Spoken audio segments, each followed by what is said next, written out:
Hi, I'm Brandon. I'm a poet and I make videos about poetry. I'm here to announce today a new video series that I'm creating on my channel, and it's completely dedicated to my book that I published a few years ago. You might have seen me bring it into the frame a few times. It's this one, To a Sunbeam and Other Poems. So I wanted this first video to just introduce you to why I'm doing this. And let you know what exactly I'll be doing. So the format of the videos will be very much like I've done before with talking about other people's poetry. I'll read a poem and then I'll talk about it. That's it. But I think it might be very interesting for you because I, as the author, have a unique insight into the poem. I could tell you the inspiring ideas behind the poem. I could tell you what I hope you as the reader would get out of the poem. I can tell you my hopes and fears about the poem. Risks I took that I hope wouldn't maybe trick the reader or wouldn't, cause a problem. Technical things that I'm excited about in the poem. So that's why I think it might be interesting, especially interesting. Maybe even more interesting than the other videos I make about poetry from the past. So if there are a few reasons why I'm pursuing this video series. First reason is to create some interest in my book. I have boxes and boxes of my books, and I know that there are people out there who are interested in the kind of thing I do. I just need to find them, and this was one way I imagined I could try to find them. That was one reason. Another reason is to engage with people in talking about my poems. I live alone with them in the sense that I don't really get a chance to talk about them with others. And I would love to. That is really exciting for me to talk about why a poem came about, why it's made the way it's made. That would be fantastic. To hear people's impressions of the poem, which would be extremely valuable. And that would be very valuable because that could help me with the book I'm writing now, the next poetry book. That one should be even better than this one. And hearing people's impressions and their criticisms would be one way of it would give me some indication of where to focus on, so that my craft can improve.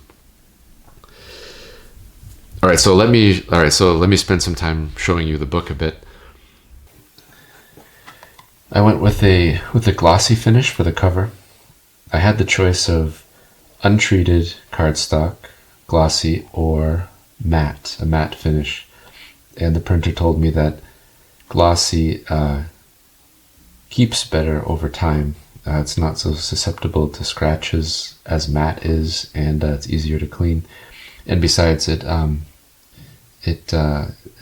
like a lot of the paperbacks that are produced.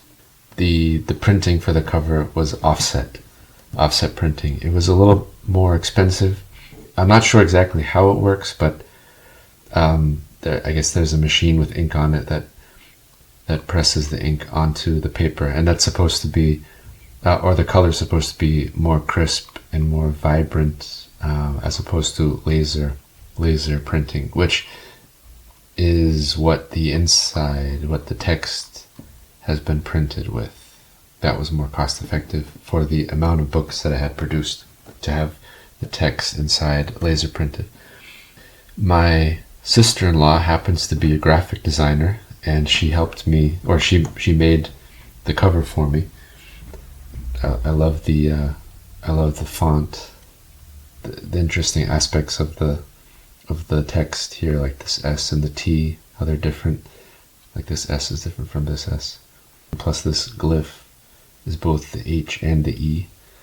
And it just looks, that P has an interesting little, look at the P. It's very nice how the curl comes in and how it looks, tapers off. Looks nice. And on the back I have a quote from one of the poems. That's the final poem in the book. the quote supports the title, mentioning the sunbeam and sort of setting the tone for the whole book. You can go ahead and read it. And a friend of mine who gave me a lot of advice and helped me in, about publishing, and who read through the book, made this comment, wrote to me this comment, and I asked her if I could use it for the back of my book, and she agreed. One to reread and savor. I thought that would be nice to put on the back. That's Susie Grogan. She wrote John Keats' Poetry, Life, and Landscapes.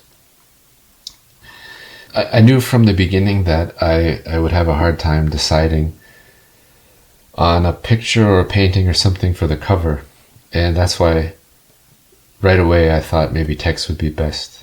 And I think that was good for my first book, just to choose text. It was simple. Yellow was an obvious choice because of what's in the title, and then just blue to contrast with the yellow.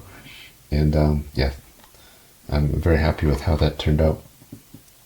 So the paper is kind of thick. It's sort of it's 90 grams, so it feels substantial, and it's a cream color. You can see on the opposite side, the cardstock is pure white, and the pages themselves are cream colored.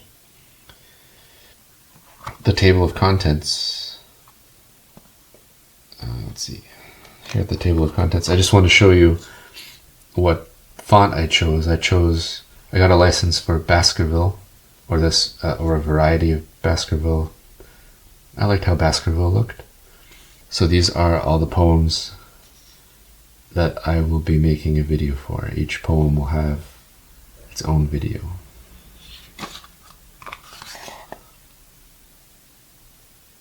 It was a very fun experience working with the printer. I went through a lot of versions of the book until I was finally happy with it. And the printer was very nice and helpful all along the way. I'm really happy how it turned out. It feels really nice in my hands, and I think it will in yours too. So in conclusion, I just sit back, relax, and enjoy the readings. If you're listening to this video soon after it comes out, you may have to wait a bit for the next poem to appear. But of course, if you're listening from the future, you can just binge watch these videos. It'll appear as a playlist on my YouTube channel. All right, so I'll get working on the first video about the first poem. All right, I'll see you there. Bye.